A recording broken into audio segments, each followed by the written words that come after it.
मीडियानि लोगो नोंथांमोनखौ दिनै जों बरायना लादों आरो दिनै इउनाइटेड फराम अफ एक्स एनडिबि जोंनि आफादा एक्जिकिउटिभ मेल जिरायनानै जों माखासे रिजोलुसन जों पास खालामदों।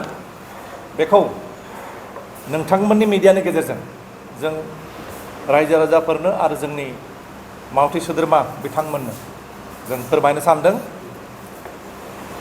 रिजोलुसनाव जों पास खालामदों जोंनि जेसेबां भिक्टिमाइज फेमिलि दङ बे भिक्टिमाइज फेमिलिनि न'खराव जों इउनाइटेड फराम अफ एक्स एनडिबि आफादनि मानगोनां मावथि लोगो बिथांमोना भिजिट खालामगोन।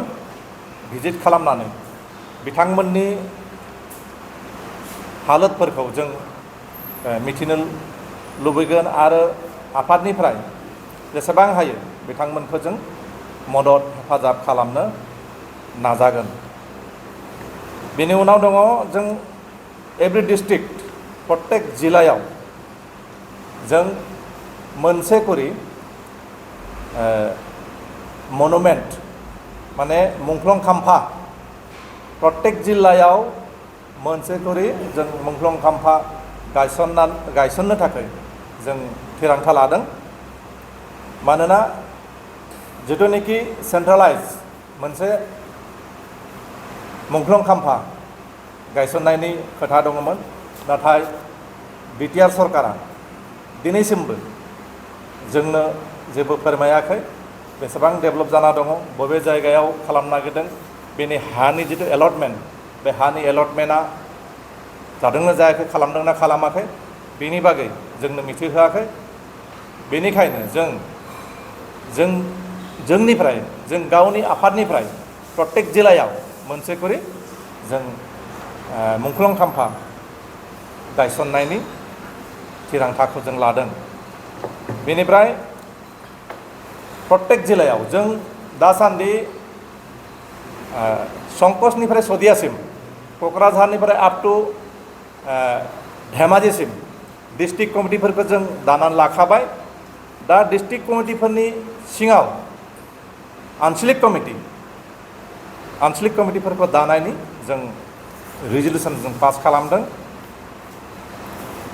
बे मोनसे जोंनि रिजोलुसन जों इउनिमासलि जों बेखौ लादों। बेनिफ्राय जोंनि आफादनि सेंग्राफ्रा जों इउनाइटेड फराम अफ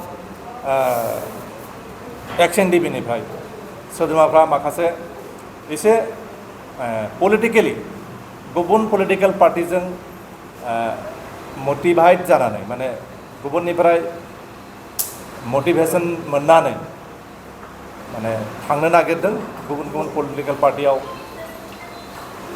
जइन जानो थाखाय हास्थायनायखौ बा गावसोरनि मतामतखौ प्रकाश खालामनाय बा फोरमायथिनायखौ जों मिथिनो मोनदों।